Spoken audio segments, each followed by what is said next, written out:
Princess of policymaker, the Princess of Powder Spring in the building. Fallon, what's going on with their cop city? They done built it out and everything. They got a spade playing room in there and everything. Probably, but cop city, we can come back to that. But okay. Right now we have to talk about the office of the Inspector General. Oh yeah.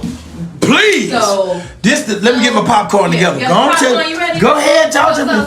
Talk to me. 2020. Atlanta created the Office of Inspector General. Right. OIG, right? Right. Is that an employee of the city, or is it? I mean, it's a chartered office that the city council passed the charter. It was written by I guess council president, councilwoman Felicia Moore. Felicia wrote it. But its goal is to root out fraud, waste, abuse, corruption, and misconduct. How did they get the person in place? The city council hire them? I think they did a search, but we can get to that. All right, yeah. I'm just trying to find. I want the people to understand who this is, right, how they get the job. In the charter, they have specific requirements that must be met for this position. Okay. And I think currently they have to be a lawyer. They have to have. They have to be a lawyer. Mm-hmm. They have to have certain experience. They have to have certain. I'm finna put some lawyers on the list, but go ahead. Yeah. So it ain't just anybody right. can apply and be the job, right? But the reason that this was made, because of all the other stuff that we've had some corruption issues in Atlanta from time to time. The city of Atlanta, right? What? So I'm just gonna make sure I want to get this right. Anyway, the Office of Inspector General was created in response to multiple federal indictments of city officials and convictions, not just indictments. Right. Convictions of corruption. They had who? Multiple. When? Remember when they was, the news, they was trotting the people out, and anyway, I digress. So some of these include the former director of contract compliance was sent to federal prison for wire and tax fraud. Wow. And accepting $220,000 in bribes. Anyway, former director of human services sentenced to federal prison for money laundering, tax fraud, and $3 million in bribes. Wow. Former CFO sentenced to take federal prison time for again wire and tax fraud, theft, making false statements, and buying custom-made machine guns with city funds. Right. Right. These are some of the reasons. He wanted to be in some video. That's what he said. I talked to him. Yeah, probably. So he was YSL. YSL was inaugurated. But anyway, go ahead. YSL is a record label. So anyway, there's some very we're laughing, but there's some very serious. You funny. That's why we laugh. Right. But there are some very serious reasons why this office was created, right? Right. And so since it began in 2021, it's issued 86 policy recommendations in response to investigations of waste, fraud, abuse, and corruption, including things like Mayor Dickens violated city policy with $120,000 of improper spending for the 2022 Senior Ball. The Human Resources Commissioner abused their authority in creating a role for a family member and retaliated against employees. Who did that? The Human Resources Commissioner. Are you serious? Councilmember Bond's campaign manager did not disclose financial and personal ties prior to receiving millions in city contracts. Department of City Planning employees accepted bribes to review permit applications. So, who did what? The review permit application? Who did that? They took bribes to move permits through. That's what it sounds like. Are you serious? Right. So my point is, there's a lot of stuff going on, and so right now. All of those happened, let's see, August 2023, May 2024, August 2024, October 2024. Those were all things like more recently, they probably were obviously started before then, but that's when the investigation, I guess, concluded and the findings were introduced by the Office of Inspector General, right? So my point is, there's clearly stuff still happening and there's a need for this office, right? But at the somewhere in January, early January or late in December, can't remember right now, they proposed some changes to this office. You know, try to slide some stuff in when people weren't paying attention. You know, we out here on vacation and trying to enjoy the holiday time with our families. And, you know, they're up to some more nefarious processes.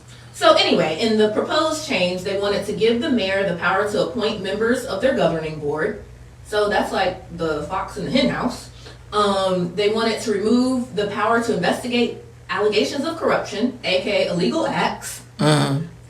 Reduce the size of the governing board from 9 to 7, require them to disclose on ongoing investigations, which is like, if you go up and have to be like, yeah, I'm investigating you, people gonna start covering it up, right? Like, that don't make no sense. Eliminate the OIG's immediate access to records, because they won't have to turn over records. So anyway, yesterday there was a Finance and Executive Committee meeting where this legislation was brought up, right? It was on the agenda.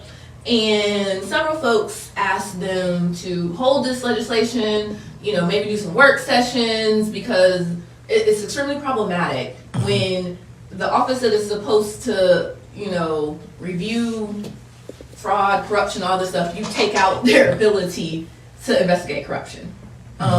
So it's very serious.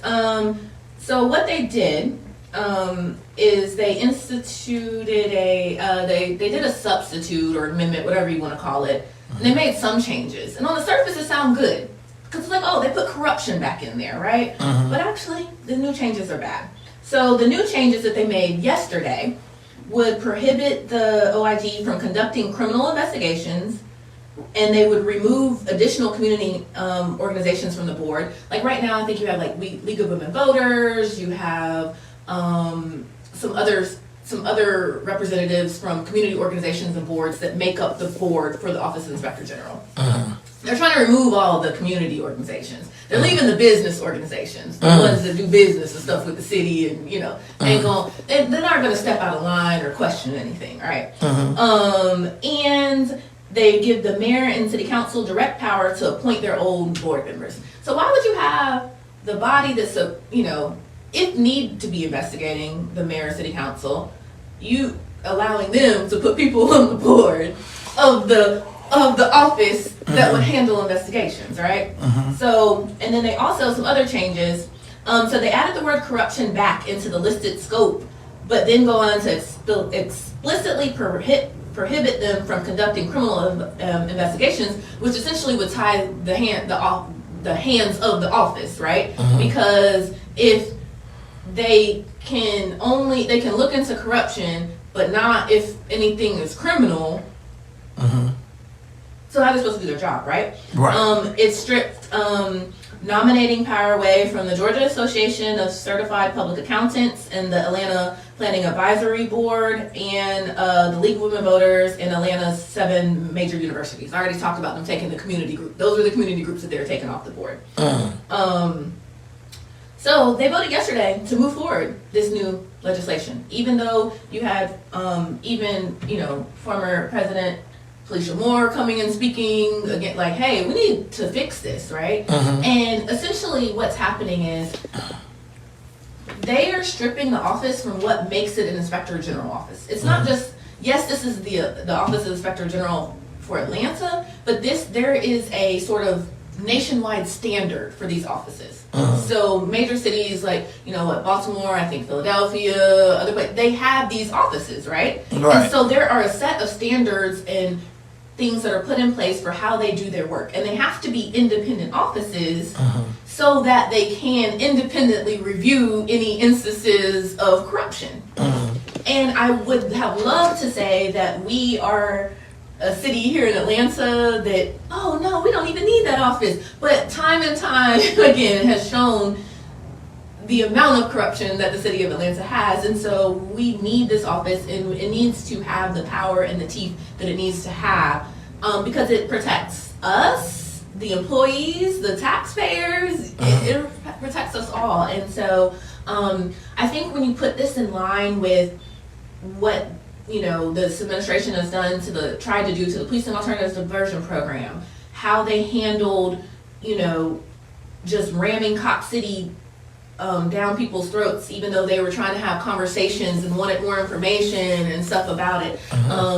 Some of the stuff that they did to the Office of Violence Reduction, and now this, it's very anti-democratic. It lacks transparency, and it's really a shame. We have that the administration is kind of behind these things when they're named Georgian of the Year.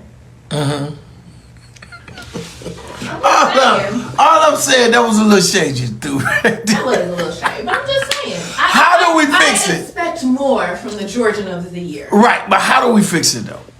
Because I think the smartest way to do this, what I know is the smartest way, because the federal government has a Inspector General's office.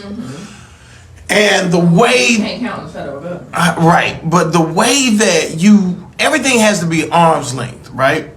Anytime you have government dealing and doing business directly with the public, then you set yourself up for what? Liability, right? And so what the government does, what the federal government does to limit its liability, well, you're not dealing directly with the government. You're dealing with a contractor, i.e. a company who's the clearinghouse, right? The intermediary between the government and you. So you're dealing with, America One Corporation, and they deal directly with the government. You know what I'm saying? And you get a contract through them, and then they deal with whatever. So you're saying we need an extra layer? You gotta put in. But think you about have to do that. You have to do that. But I'm trying to open up my business in the city. I want to open up another hookah lounge with a grass wall, right? And sell overpriced cold food, right? That's my plan, right? And watered down drinks, right? But anyway, so I need to go get some permits, right? So you're saying I need another layer? I can't just you gotta go permits and people. What they do in Philadelphia, you mentioned Philadelphia. They got a strong office of Inspector General.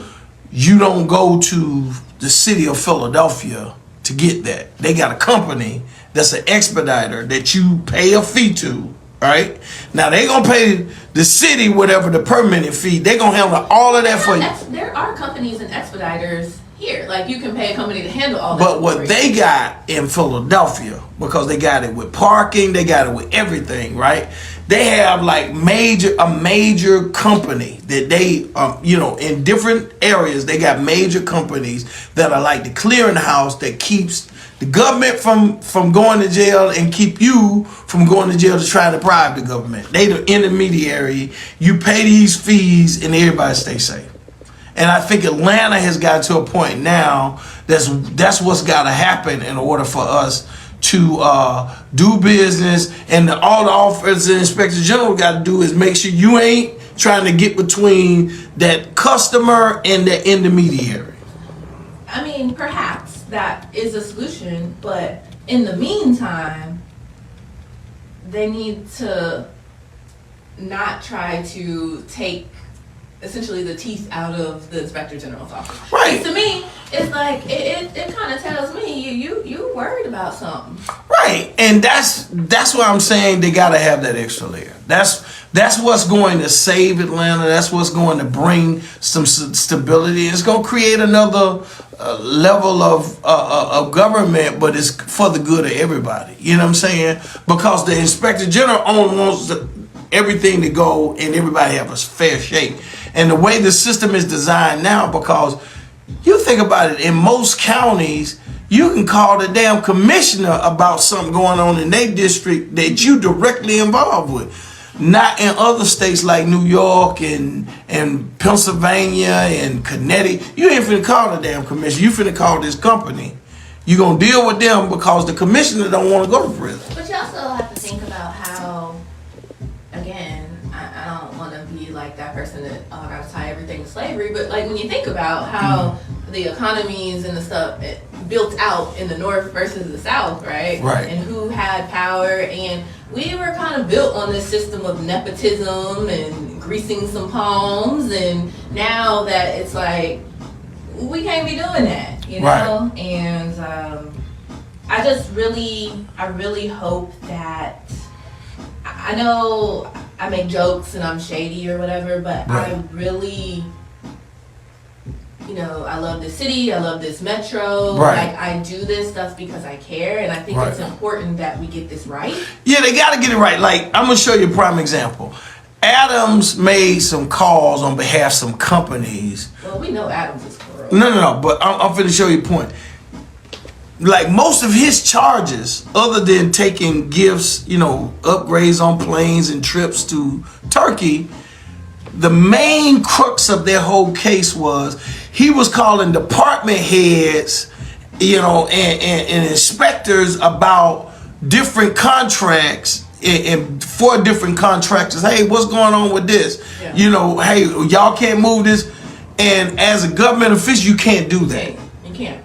Right? It's a federal crime, it's a state crime, right? Mm-hmm. And so the way you eliminate that is, you put the intermediary between where he can't call the government official to get a damn thing done. You got to deal with this intermediary because everybody got to stay safe. If they want to be smart, I can teach them how to do it. If they want to be smart, if they want to keep this going the way it is, then you keep it going the way it is, and you put yourself at risk. I mean this in the nicest, most sincere way. No, you don't. Whenever you say that, hey, listen, I got some people watching. I don't think some of our current folks are the best and brightest. They're not the best of us. I gotta ask you a sincere question. I know you got a few minutes, right? Yeah. Before I gotta get you out of here.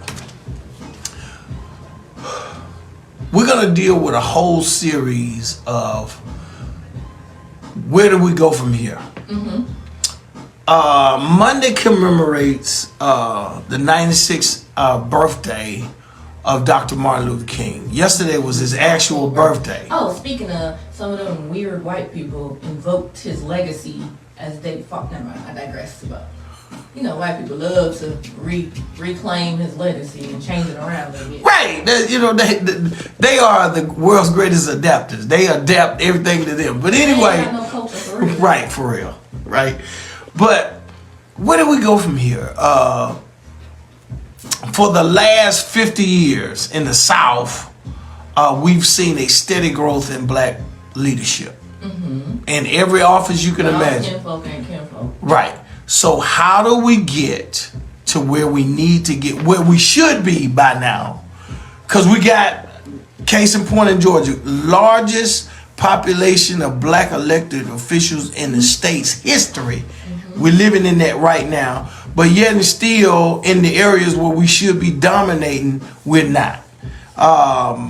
And the same is true, I'm just dealing with Georgia. Mm-hmm. In every municipality where we are dominating.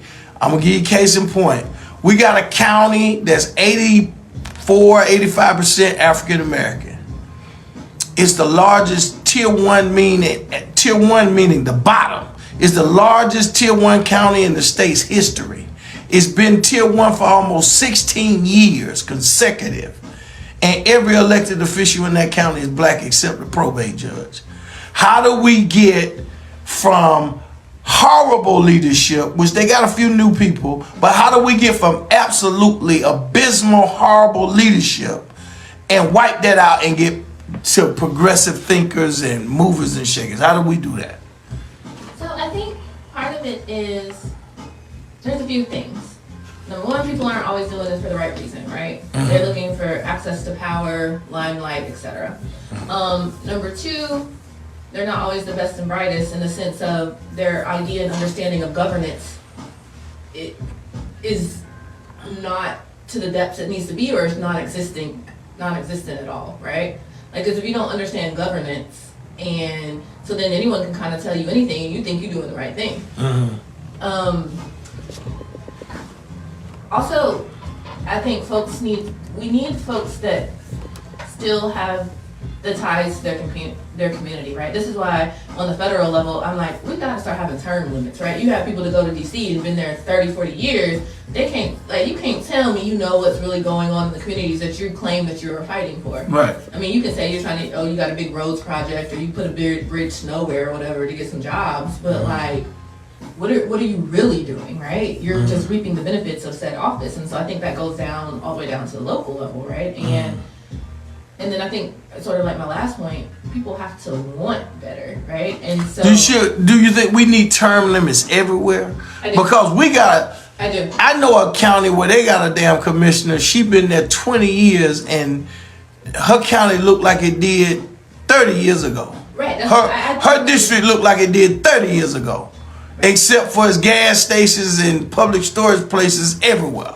I do think that we need term limits everywhere. Now, I'm not totally sure how many, but I think maybe 2, maybe 3 max, right? Or you have to at least take there has to be some gaps, a certain amount of time. Like, you can come back, maybe, but you got to take, I don't know, 2 cycles off or something, right? Because that's how we become stagnant. I think you need new ideas, you need new ways of doing things, and I think what happens is when you've been there 20, 30, 40 years, it's like, this is the way we've always done, so you continue to do that. Kind of different example, but I saw that when, I think I've talked about this before, but like when COVID first hit, I was working in the courthouse.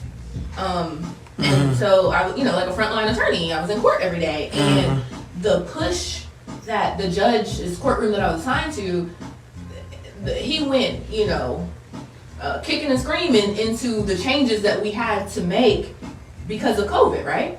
Like, at first he was like, no, you gotta keep coming to the courtroom. I was like, I will not.